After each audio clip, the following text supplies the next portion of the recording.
Hi there folks, thanks for clicking onto my channel today. This is Cooking with Sasha China, and today I'm going to do another video on how I do cottage pie. So obviously you're going to need some mince, some potatoes for the mash. I'm going to serve it with some green beans. I've also cheated really because I'm actually flying on holiday tomorrow, so I don't really want to do a massive big cook. So I'm cheating. I'm using a bit of the powdered mix. I'm going to have some stock in there as well. I'm using a vegetable soup mix, so just saves on the chopping. I go all out, but like I say, a bit tired today and ready to make dinner now. So that made no sense. Salt and black pepper there. Got an onion, not an onion, that's garlic. In here we've already got the onion. It's got carrots and some other. Hold on, let's have a look. Yeah, some other stuff in there as well. Obviously some fresh parsley as well. Alrighty guys, so this is how I do a quick and easy cheating version of cottage pie. Alrighty, let's get cooking. Okay, so the first thing we're gonna do is obviously chop up our potatoes. Now, I use my Charlotte potatoes. I don't peel them, I literally keep the skin on because I find it adds, well, I've always left the skin on, but really what we're going to do is we're going to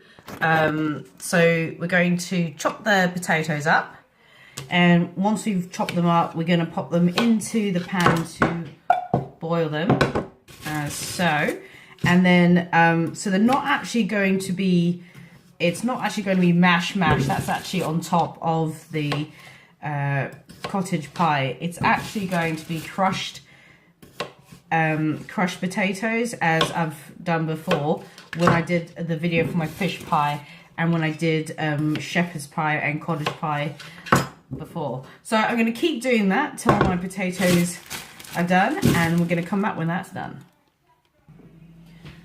Okay, so once I've chopped the potatoes up, I've popped them into the pan.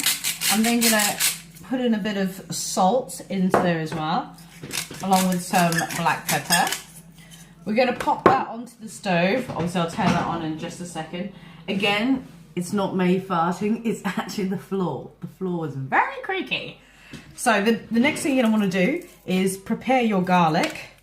Chop that up and chop up a nice small onion. I usually use red, but there was only a white one there. So, all right. So I'm going to get the potatoes on boiling now, as you can see. And then I'm going to get the onions and garlic chopped up. Okay, so once you've chopped up your onion and your garlic as well, I've also forgot to mention I'm going to use frozen peas as well. You use fresh or frozen or not refrigerated, the ones that aren't frozen. You use those as well, that's fine. So now what you're going to do, God, I nearly lost that then, crikey. I've got my beans on. I haven't put water in there just yet. My potatoes are boiling really nicely. I've also got some butter in a pan here. I'm going to turn the hob on for that, and we're going to start cooking the onions. Okay, so I just want to say what I've done. I just want to remind you guys, I didn't say it anyway. I've preheated the oven. The oven's preheating now. It is on gas mark 6, so we're going to get that getting nice and warm. Our potatoes are looking very good. So now what we're going to do, I'm just going to pop this back on. So I'm melting the butter, and the first thing I'm going to do is add in the onions. So we're going to sweat those down, and then once those have softened up a bit, I'm sorry, I'm not doing a very good job today of explaining to you guys what I'm actually doing. I'm already in holiday mode, as I said before. We are actually flying out to Thailand tomorrow, so there's going to be plenty of videos up in the food markets, if you're interested. I do a lot of videos when I'm traveling around. You can see all the different types of food, cooking classes, etc, etc. And also I have got a travel blog as well, that's also on YouTube and Facebook, so you can check out my videos there as well. It's called Travels with Sasha China and Small Tanya, and this is my cooking channel, Cooking with Sasha China. So hence the hair, the eyelashes and the nails. I don't usually look like this. You see me, I usually look a bit, you know, face for radio. So anyway, let's get back to the cooking.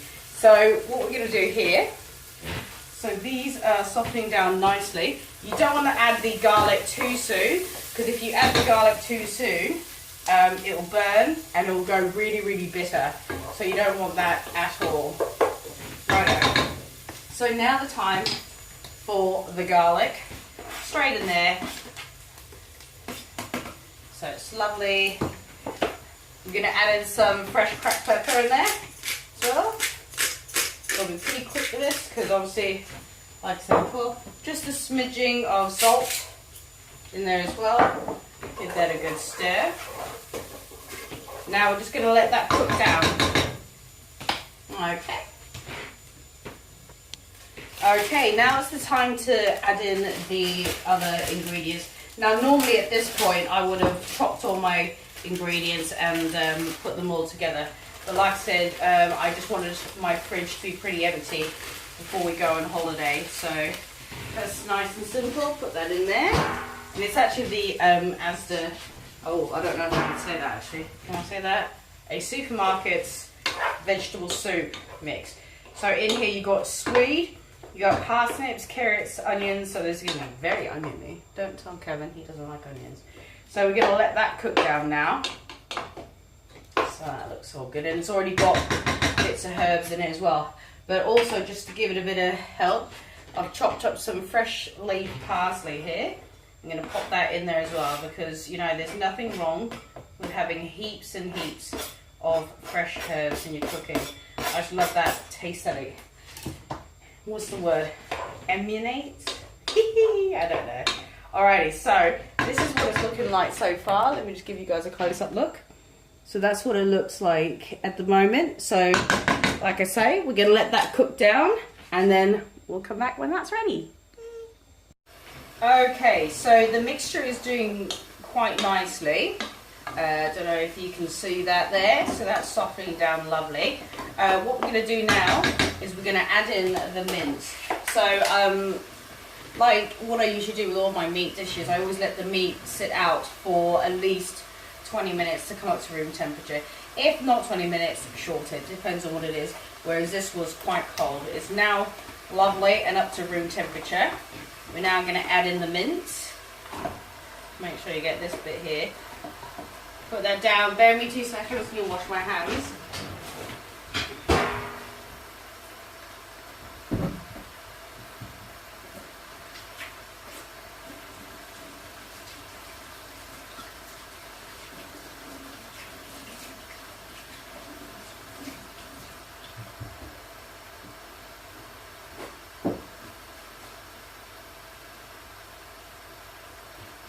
Now I could potentially edit that bit out, but maybe I probably won't. Right, so now we're going to break up the mint, get that browning off nicely.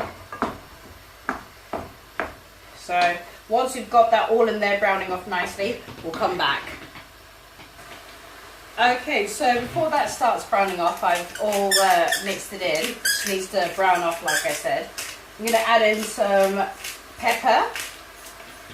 I'm also going to add in some salt as well, just to have not too much there.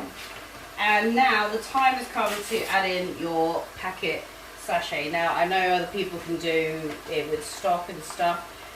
You are meant to add this with water, but since the vegetables were defrosted from frozen, the mix that I got from the supermarket, I'm not going to say which one, I'm not sure if I'm allowed to say that, by doing it with the powder, it's going to absorb up the liquid. So, because obviously what you don't want it to be too liquidy when it's in the pot here. At the moment, I will add at the moment. Because then that flavour is all going to get in. Usually, I am all about cooking and I like to really take my time and use as many ingredients as possible. But like I said, this is a cheap version, nice and quick. And we'll go from there. Alrighty, so that's starting to look pretty good. Let me just let you guys have a closer look. There we go.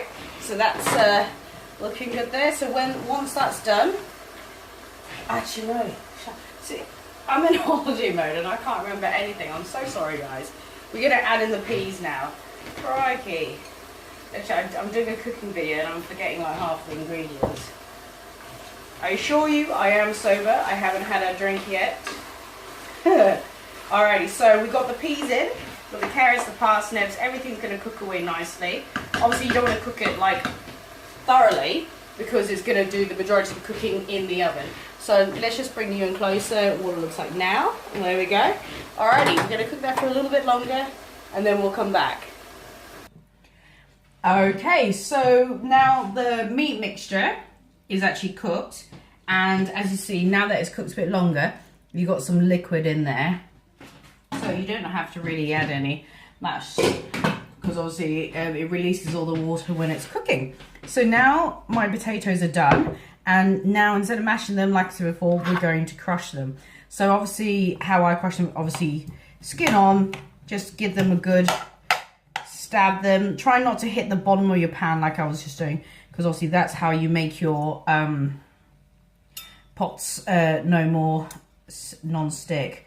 So just really just like cut them up a bit so they're nice and just bashed about basically. This is going to take a while. It does usually take a while. But let me also just point out, I'm also going to add in some cheese into my crushed potato, and also every now and again add in a bit of a knob of butter. Knob, I've always wanted to say that, but I can do because it's all cooking. I'm not being rude. No. So all right, so I'm going to carry on crushing these potatoes and we'll get back when I am done. Okay, so my crushed potatoes are ready. I've added in the butter and also some cheese as well. So you can see the consistency is that. It's literally just very, it's just lovely. This is how I like to have our potatoes in whenever I do any sort of pies with a mash top. So we're going to pop that to one side. Now we're going to get our meat mixture, because we're now ready to sauce it all together. Okay, so we've got our meat mixture there, our crushed potatoes there, and we've got our dish, which, yes, it has good old cheese at the bottom of it. And if you're like me who loves cheese, by all means add it. At any point you don't want to add cheese, that makes no sense, you don't have to add cheese. Completely up to you.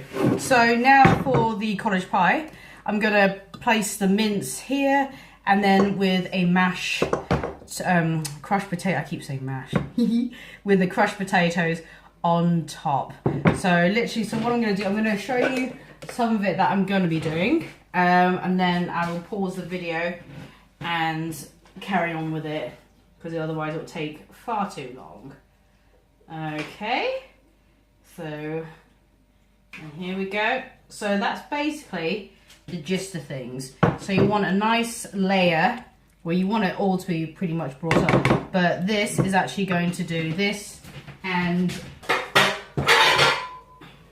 I'm gonna have 2 extra ones as well, as I've got 2 other people staying over tonight. Alrighty, so we'll come back when that's all done. Okay, so my cottage pies are done. So the big one, you can see the crushed potato on there as well, and the smaller one. So usually I put them on a dish in there, so when it does overflow, it goes onto something. But for some reason, I can't seem to find my dish, so I've popped it in this one here. Okay, so I'm gonna now pop in my cottage pies into the oven for about the first 20 minutes. It is at gas mark 6. So we're going to cook these for 20 minutes, then get them out, have a look at them. Hopefully the top should be nice and golden and brown. We'll come back when that's ready. Okay, so the cottage pie has been in the oven for about 35 minutes. And look how gorgeous it is. It is bubbling away nicely. So now I'm just going to put some tinfoil over the top of that. Let that just sit there for a minute while I get my beans cooking. The other one's just in there. I've left it in there for now. I'm going to take that out in just a second. So, yeah, so this was my video on how I do a quick cheat cottage pie that is going to be super duper tasty with crushed potatoes on the top instead of mashed potatoes. Alrighty guys, well I hope you enjoyed my video. If you have any comments, please feel free to leave them down below, and I will get back to you on those. And yeah, the next time you hear me, on a video, I shall be in Thailand. Alright guys, thanks for clicking onto my video today. This is Cooking with Sasha China. I'll see you in my next one. Bye.